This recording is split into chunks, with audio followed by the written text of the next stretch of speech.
გაუშვებს თუ არა ქართული ოცნება ციხიდან პოლიტპატიმრების ნაწილს. მიხეილ ყაველაშვილი 19 იანვარს ნათლისღების დღესასწაულზე შეწყალების აქტს გამოსცემს. მედიაში გავრცელებული ინფორმაციით ივანიშვილის პარტიაში პროევროპული აქციებისას დაკავებულთა ნაწილის გათავისუფლებაზე იმსჯელეს, თუმცა საბოლოო გადაწყვეტილება უცნობია. ოცნების წევრებმა დღეს თქვეს, რომ შეწყალება ჰუმანური აქტია და ის სახელმწიფოს უნდა ახასიათებდეს. ამასთან მათივე თქმით გააჩნია შესაწყალებელ პირსაც. გიორგი ვოლსკიმ ჟურნალისტებს უთხრა, რომ ეს ისეთი თემაა, რომელზეც ყაველაშვილმა გადაწყვეტილება გუნდთან კონსულტაციის გარეშე არ უნდა მიიღოს. მე არ ამგონია, რომ ვინმე ადამიანს უნდა ქონდეს რაიმე დათმობა, მით უმეტეს თუ ის არავინ არც უარყოფს იმას, რომ დანაშაული ჩაიდინა და არანაირი განცდა, არანაირი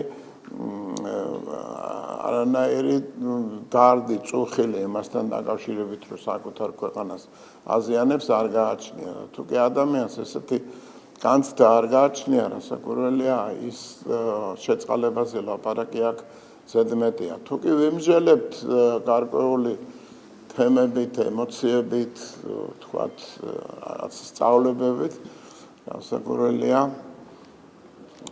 მოწყალება არის სწორედ ის, რაც სახელმწიფოს უნდა ახასიათებდეს, მაგრამ შესაწყალებელსაც გააჩნია. ადამიანი, რომელიც თulis რომ სამართალდამცველს სახეში გაარტყა თუ თავში ქვა ჩაარტყა, ის გმირია და არის ასე ვთქვათ სინდისის პატიმარი თუ რასაც ეძახიან, არის მიუღებელი ამ ადამიანის შეწყალება, ხო? იმიტომ რომ ის ვერ იაზრებს საკუთარ ქმედების სიმძიმეს, ვერ იაზრებს საკუთარ დანაშაულს და ეფექტი პრეზიდენტის მიერ შეწყალების აქტისა არის უშედეგო.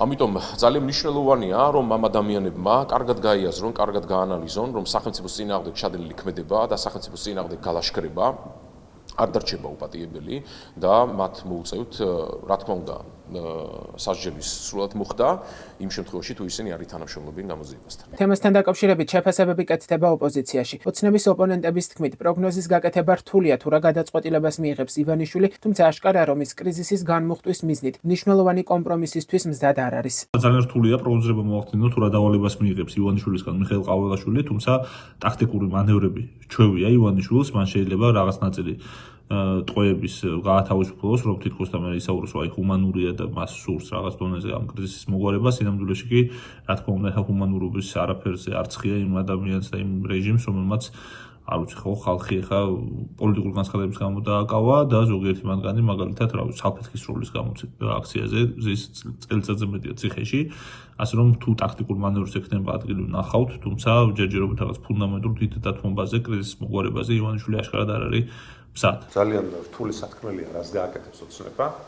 ყველაფერი მოსალოდნელია ოცნებისგან, მოსალოდნელია ისიც, რომ მოხდეს შეწყალება და ეს რა თქმა უნდა ოცნება ამას გამოიყენებს საკუთარი პოლიტიკური მიზნებისთვის, მაგრამ ჩვენ უნდა გვახსოვდეს, რომ ამ ადამიანების თავისუფლება გაცილებით დიდი ღირებულებაა, მით უფრო იმ ადამიანების, რომლებიც სრულად უკანონოდ იხდიან სასჯელს, ვიდრე ოცნების პოლიტიკური მიზნები. ამიტომ ჩვენ ყველა ამ ადამიანს უნდა უსურვოთ თავისუფლება, რადგან ისინი ერთი წელია უკანონოდ იხდიან სასჯელს, ეს იყო ჩვენი თავდაპირველი მოთხოვნაც და ეს მოთხოვნა დღემდე რჩება, ასე რომ თუ ეს მოხდება, ეს მხოლოდ და მხოლოდ იქნება მისასალმებელი, მიუხედავად იმისა, რომ ამას ოცნება საკუთარ პოლიტიკური ინტერესებისთვის გამოიყენებს. მედიაში გავრცელებული ინფორმაციით ყაველაშვილის ადმინისტრაცია შეწყალების სიაზე მუშაობას უკვე ასრულებს. ორშაბათს დილით შეწყალებული პატიმრების მონაცემები პენიტენციურ დაწესებულებებს გადაეგზავნება, რის შემდეგაც ისინი ციხეებს დატოვებენ.